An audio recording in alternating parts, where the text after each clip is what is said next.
বাসায় যখন আমাদের একটা ননস্টিক প্যান থাকে, আমাদের রান্না করার যে আনন্দ এটা শেষই নাই।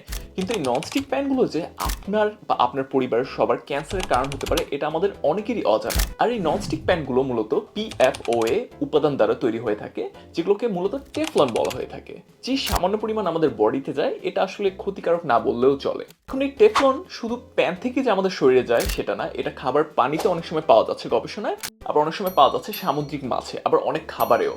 ভাবতেছেন আসিফ ভাই নিশ্চয়ই পাগল হয়ে গেছে, বলতেছে যে প্যানে পাওয়া যেত এখন খাবারও পাওয়া যাচ্ছে। জি, আসলে আমাদের যে ইকোসিস্টেম আছে, যে ফুড চেইনটা আছে, আপনারা একটু যদি বুঝেন যে আমরা যখন কোনো খাবার খাই সেটা কিন্তু আমাদের শরীরে থাকে অথবা শরীর থেকে বের হয়ে যায়। যখন এটা বের হয়ে যায় এটা হয়তো কোনো নদ নদীতে চলে যায় বা সমুদ্রে চলে যায়। কিন্তু এই যে টেফলনের কথা বলছি এটা হয়তো আমাদের শরীরে রয়েছে, বা যদি আমাদের শরীর থেকে সে সামান্য পরিমাণও বের হয়ে যায় সেটা কিন্তু হয়তো কোনো সামুদ্রিক মাছ খাচ্ছে বা এটা আবার কোনো ফলের মধ্যে বা কোনো কিছুতে চলে যাচ্ছে।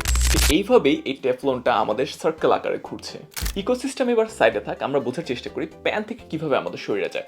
যখন আপনারা একটা প্যানকে 300 ডিগ্রি সেলসিয়াস বা 570 ডিগ্রি ফারেনহাইটের উপরে গরম করবেন, তখন টেফলনের যে কোটিংটা থাকে সেটা একদম নাড়াচাড়া শুরু হয়ে যায়, অর্থাৎ সেটা আপনার ফুডের সাথে মিক্সড হওয়ার একটা চান্সেস থাকে। এছাড়া আমাদের ননস্টিক প্যান ইউজের সময় আমরা কিন্তু সবসময় বলি যে রাবার স্প্যাচুলা বা উডেন স্প্যাচুলা ইউজ করা উচিত।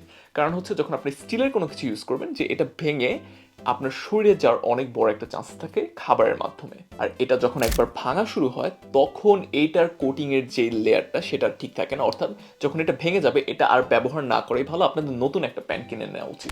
জন্য আমি আপনাদের সাজেশন দিব যে আপনার দাদা দাদি নানা নানিরা একটা সময় যে স্টিলের প্যানগুলো ইউজ করতো, যেটাকে আমরা স্টেনলেস স্টিল বলি এখন, আর এটা সব থেকে ভালো হয় যদি এটা ফুড গ্রেডের হয়, তাহলে অনেক ভালো আপনাদের স্বাস্থ্যের জন্য।